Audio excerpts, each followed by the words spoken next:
Alright, Battletech fans, here we are with yet another edition of Before the Fight. And we're out here today in Arizona at Imperial Outpost Games with our featured player, Charles Ash. Charles, I've been wanting to have you on the show for so long, man. It's such a great pleasure to finally sit down here with you in this game shop and have a good game with you. But speaking of this game shop, y'all, this place is labyrinth. Like, you wouldn't believe it. There's so many rooms. Every time I kept looking, I would find a different room. And I'm like, oh, I have to go in there. I have to look at all that stuff. So tell me that story. Like, how did you get involved with this game shop?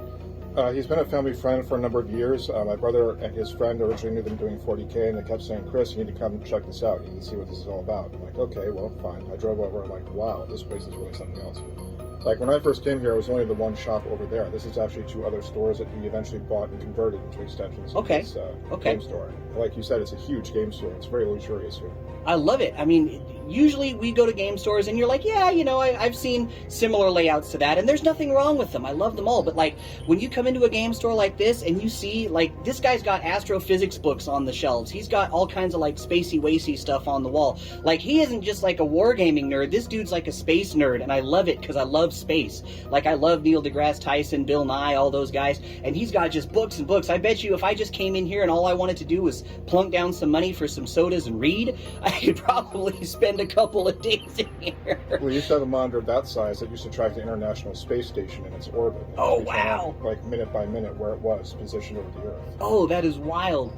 And the other neat thing about this store, I keep wanting to talk about it because I'm just geeking out so hard over here, is they have so much terrain, folks. Like, there's just shelves and shelves and more shelves and more shelves of terrain, and they come up to me and say, anything you want to use, you can use it. And I'm like, oh, well, shucks, man, if I had known there was all this stuff, I might not have brought everything that I'm used to bringing, but gosh, I mean, it's just so great. I mean, there's all kinds of different things. And you used to play other games here, is that right? I used to do 40K here. I ran a Time of War RPG here back around 2010. And I do most of my game shopping actually comes out of this store. I drive across the city to the store. It's that good. Yeah, I mean, it was a modest drive. I want to say it was about 30 minutes from from his house. He was gracious enough to let us stay there. And it's not really that big of a trip at all. Like, honestly, I would make that trip. I wouldn't even think twice about it. And you said your nephew works here, right? Yeah, my nephew works here. And see, when we got here, one of the guys that worked here brought in some of these old battle technology magazines that I've got at home, you know, because he'd heard we were going to be in here, and I'm geeking out. I'm like, oh, man, have you heard this thing they did on Text Talks, and have you seen this and that? And you know, we're just telling stories, and, man, I felt instantly, like, welcomed when I walked in the door. So, man, Imperial Outpost, it's fabulous. I'm going to put some information up on the screen for you, but let's move on. Let's talk about today's game. You got it. Most times, you're in a different position here. Most times, players don't get to see the battlefield when I'm asking them these questions. But now you're looking at the battlefield, and you're seeing what's going on here. And I'll put the forces that we're about to put down on the screen here for you so everybody knows what we're rocking here. But how do you feel about this? Well, first of all, the terrain is definitely first rate. You know, it's definitely different from, like, chipped terrain, broken terrain, or, you know, what have you. This is actually people who put effort into this terrain. This is great. I like these buildings. I like these cardboard cutout buildings. And these came from Sarna, so you can go and download this stuff and make it at your leisure. I like the cloth hex map. I like the hex hills. You know, it brings me back away. So, yeah, definitely a lot of nostalgia here, but also as far as, like, the layout goes, this seems pretty reasonable. There are a lot of bottlenecks. There's a lot of level 1 terrain for partial cover. You know, it's going to be a bloodbath on this terrain, which is exactly what I'm looking for. I feel like it's busy, but just busy enough. Like, it's not too busy. I feel like this represents a pretty decent looking city. I mean, you've got your pizzeria over there, you've got your nuclear power plant over here, you've got a hospital, a little power generator. So when it comes to the forces that we're going to bring together this time around, how do you feel like you're going to do? I always ask this question of everybody. I want to know what you think you got for me. Well, I've reviewed your choices, and I'm definitely worried. You definitely brought some pain givers. So I'm going to be looking at that like, wow, how am I going to deal with this? What am I going to do? I don't want to give too much away about what I'm deciding for my tactics. No, I don't want you to do that. Yeah, but largely, yeah, you picked a very strong list. That's going to be a challenge to beat under the best of circumstances. So I'm looking forward to this fight. I'll tell you, and I'll tell the fans at home, I had several games lined up for this round, this whole trip that we're making here. But this is the only game that I have play tested for, and I'll tell you why. Charles, you've been in this game longer than I have. You know, and very rarely on this show do we have players that have been playing for longer than me. Usually it's about the same amount of time, or far, less. And I can only count on one hand the amount of people that we've had that have been playing for 30, 35 years. And so here's the gimmick. I'm real excited to see what you're capable of, because I've wanted to come out on this trip and challenge myself with different players, different people than what I'm used to playing against up at home, just to see, okay, well, can I take on this guy? He's been playing, everybody knows your convention story. I'll put that video up on the screen here. We did an interview about it. If you haven't heard it, go back and look at it. But I'm real curious, how this is going to play out, because like I say, you've been playing for so long, you've got that experience, and I'm not what I would call nervous, but I'm excited, because I'm just like, oh, this is new, this is different, I have no idea. And I got to be honest with you, that Marauder II is a beast. It's a beast. And then, that heavy Gauss rifle, you gotta stay away from it. The only thing I feel like I'm gonna have that's gonna save me from that is speed. I've got the TITANS, which is actually recently recommended to me by a player down in Albuquerque. I'll put that video up on the screen for you. He said, I really like this, and I'd known about it, so I was just like, why not? Why not give it a shot? And then when I got to play with it, oh man, that thing is really fun. I've never run one in my life. I've seen them in the Type Readouts, and I'm like, it's compelling. I'll be able to do it. Can't run it because it's a Cappy. I'll trust my Axeman to get the job done. So, but that's another reason why I picked it, because you had an Axeman. Right. And I'm like, okay, if we're going to fight in a city and we're going to have somebody throwing an axe, I feel like I have to come similarly. I have to have something like that. And then the challenge there for me was, what do I take that I can reasonably expect to go toe-to-toe with this crazy, just, Mike Tyson, George Foreman, Marauder II? And that Nightstar was the only thing I could come up with. And there was a few different variants I wanted. I settled on the one with the Ultra 20 cannon and the LB 20 cannon, because I figured, it's the best of both worlds. As long as I don't roll a snake eyes on my 2-hit roll for the Ultras. It's a terrifying loadout. And I don't want to get close to that thing with anything that I've ever played in Battletech. 2 AC-20s on any situation is bad enough, but one LB-20X, even, just for that shotgun effect. Sure, you carve the holes and then you find the holes with the crit finder. Right, that's the mech I'm the most worried about, is your Nightstar.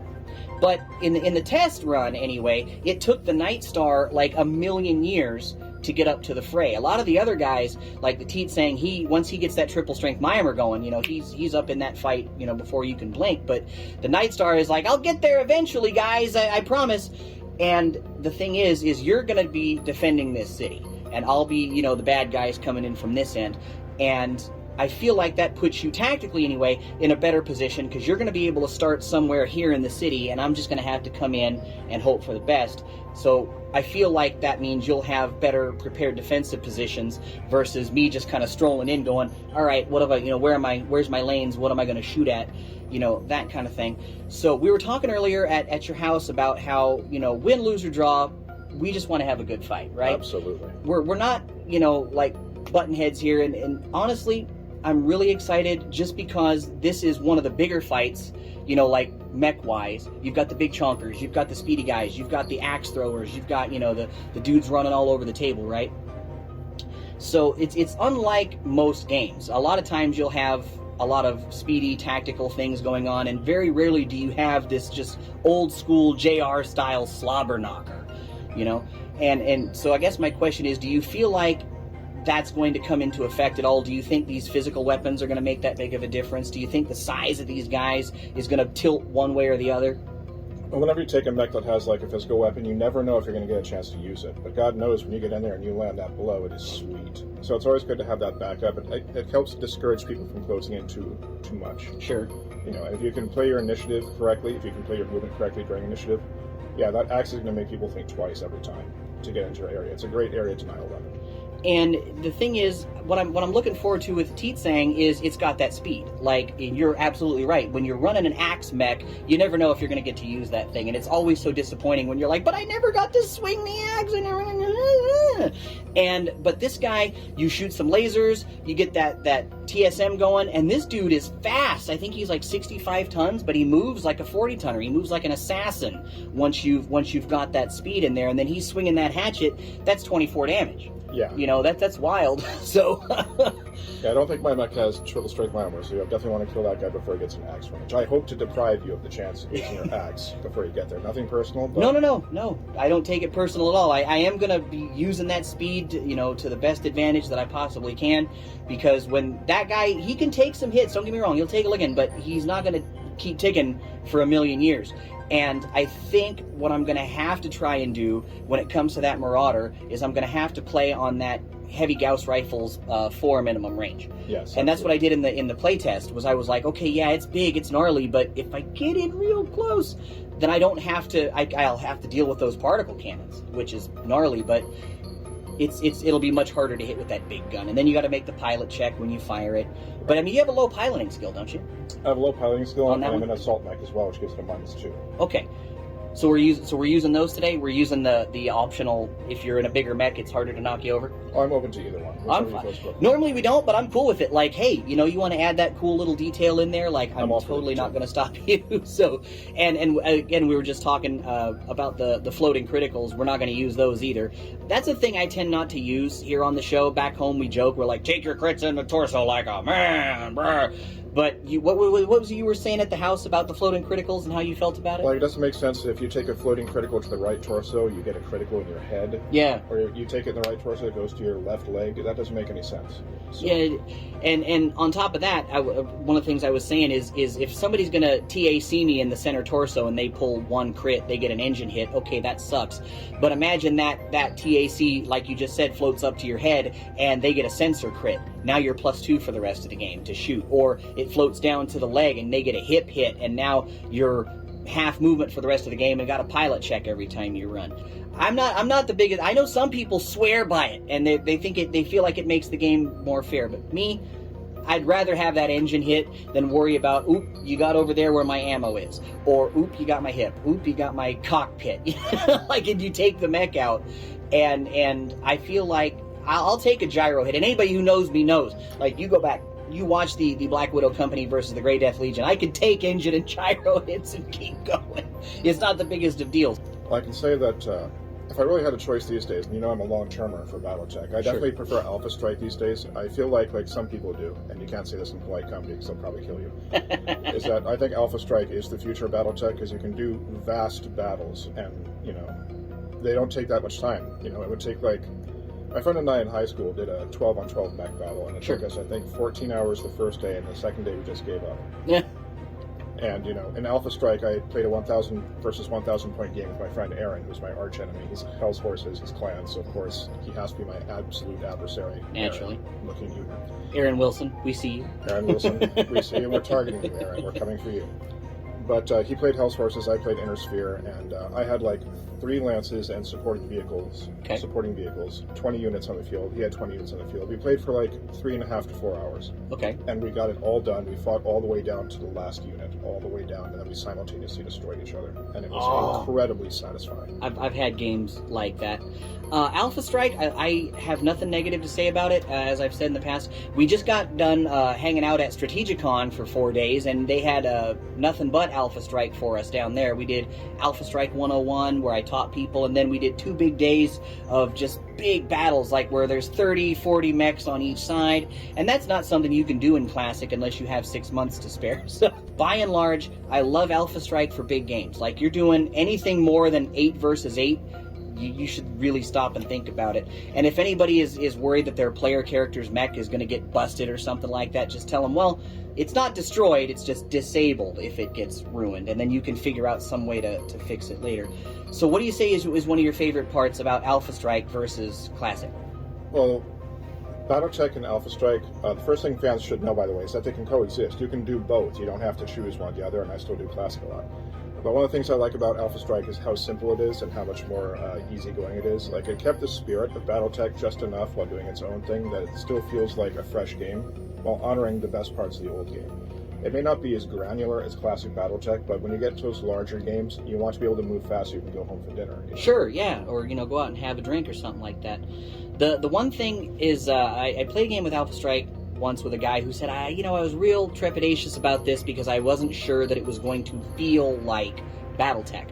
And so what I did is we used the alternate damage roll. So instead of rolling 2d6 for every point of damage, we used you roll 1-2 hit roll, and then for every point of damage you roll a d6, and on 4, 5, and 6 you make a hit. So I love that because it kind of introduces the idea of missing in Alpha Strike. Yeah, because it's either, what I was telling my cameraman is when we were filming Alpha Strike at the con, it's no longer I shoot this weapon, I do this thing, I do that thing. It's do you shoot, yes or no? And at what target do you shoot? That one. Okay. And then it's not do I hit with this weapon, do I hit with that weapon? It's do you hit, yes or no? And so it goes, like that. But if you take these ancillary ways of resolving damage, I feel like it adds a little bit more of that classic feel to it. Classic, I'm not going to lie to you. It's always going to be my baby. It's always going to be the thing. I like that immersion, that full-scale, combat simulator feel, which is what the designers were going for when they made it, because that was their gimmick in those days.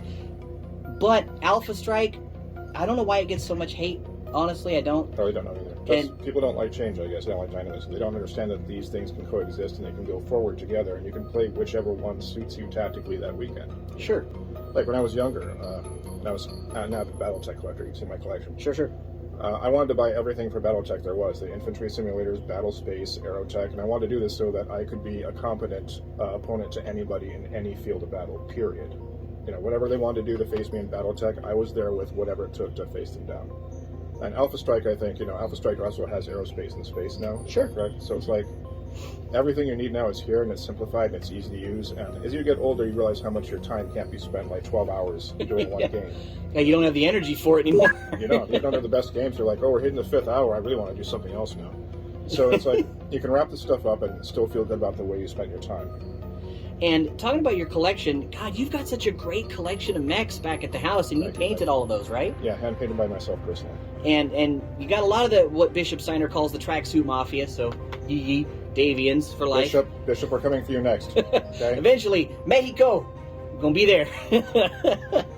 But God, you were like, I'm not very good. I'm like, bro, don't sell yourself short. You got some skills, man. I'll put these guys up on the screen if I haven't already. They're amazing. You've got the Clan Wolf, Beta Galaxy down. You've got the Tracksuit Mafia. You've got those guys. How did you get started in painting? Where did that go for you? Well, ever since we first got into the game back in 1989, my brother and I, we got the lead mechs when they were made of lead. Yeah, sure. I remember somebody thought that was a good idea. Let's make mechs out of lead and give them to kids. Right. Great move, 1980s. Thank you. Put them in your mouth. Put them in your mouth. Yeah, give it to your kid's sister. But, of course, we tried to paint them up and make them look good because we didn't want them to be just plain. We had to base it so it could actually stand up on the paper maps in the day, and we just kind of snowballed from there. And the one thing I used to do, I only had 1 or 2 or 3 mechs ever that I had painted. They were my signature mechs for Classic. Sure. But what Catalyst did with all these new Kickstarter mechs, all these great plastic mechs, is people are building actual armies and painting actual armies, I think, for the first time. Because I never used to see that up until recently. Yeah. And now you see pictures there every other day, here's my star, here's my galaxy, here's my company. Sure. So it was just kind of I got into it from there. 40K trained me to be a painter, to paint an entire army. I never field anything that's not painted. That just comes from my bad habits from 40K. Mister, you're a better man than I. But, it was really just a question of you become OCD about it. This is a great mech. This is going to look at my colors. I'll binge watch a show. I'll paint up a mech in about an hour. Sure. I'll take 10 to 15 minutes to base it, and then you're done. You have to grab the next one. It's like potato chips. Yeah. Or you can, especially when you're painting whole units, you can paint them in an assembly line. Right. And I'm embarrassed because I don't have too many mechs that are painted the same, like what you have back home. The only mechs that I end up painting similarly are ones that I take when I paint commissions, and I'll paint them just five in a row, and I'll just do one step to each one, and I'll keep going down the line until they're all done. But when it comes to my own stuff, I'm like, ooh, I want to paint that. Ooh, I like that. And so everything ends up being completely different. Some of the stuff that I'm going to field today actually was painted the way it is because that was the way I could get it done really fast. Right. That Teats thing, I think I painted, that was one of the ones I finished the night before I left for this epic little odyssey here. But I think it turned out pretty good, for what it is. It was a quick and dirty paint job, but... Well, what we do is me and Aaron and a few others, we call it tabletop perfect. It's when you see it over here on the hex from where I am now, it looks amazing. When you pick it up and look at it more closely, oh wow, look at all those flaws. So it looks good cinematically on the tabletop, and I'm happy with that. I don't need to be like a golden demon painter. I'm happy with the painting that I do. I'm glad you like it. Oh yeah, I think it's great. And I feel like a miniature, only has to look good from that far away. And that's about right. Tabletop perfect is what we And see, for me, I tend to stay away from that term because I don't want anybody to ever feel like what they put on the table is, oh, well, this is okay, I guess. That's fair. That's perfectly fair. I'm just like, dude, art, make it. Make art. Paint the stuff. Who cares if you're bad at it? It doesn't matter. Like, the first step to being kind of good at something is sucking at something. So, like, just put it on there. And if you're, the guys that are winning painting competitions all the time, more power to you. But, like, I feel like if we can take it to the point where the average player feels like, hey, even if I'm not that great of a painter, I can put my stuff down here and people will be like, hey, that's cool. And I feel like Battletech is kind of the place where you can do that. You can't do that in 40K. It's got to be 3 colors or we won't let you put it on the battlefield. It's like with this, you could just spray paint it, black, do a little dry brushing, and then be like, here's my Black Widows. And that's fine. And of course, we're so proxy friendly in Battletech, you don't even have to use a mech. You can use a little Hello Kitty action figure. As long as we all know what it represents and which way it's facing, right. Everything's fine. I think that's one of the things I like the most about Battletech, honestly, any format, is just the fact that it doesn't have to be WYSIWYG. It doesn't have to be ultra, perfect down to the last. Every grain of sand in the beach doesn't have to be in the right spot. Right. And you can play. And the majority of people, in fact, I don't think I've really ever met anybody that has an issue with it. You can sit down and play, and they're like, great. They're just happy to have you. You know what I mean? All right, I'm really looking forward to this. It's going to be a good game. Good luck to you, sir. Good luck to you. All right, let's do this.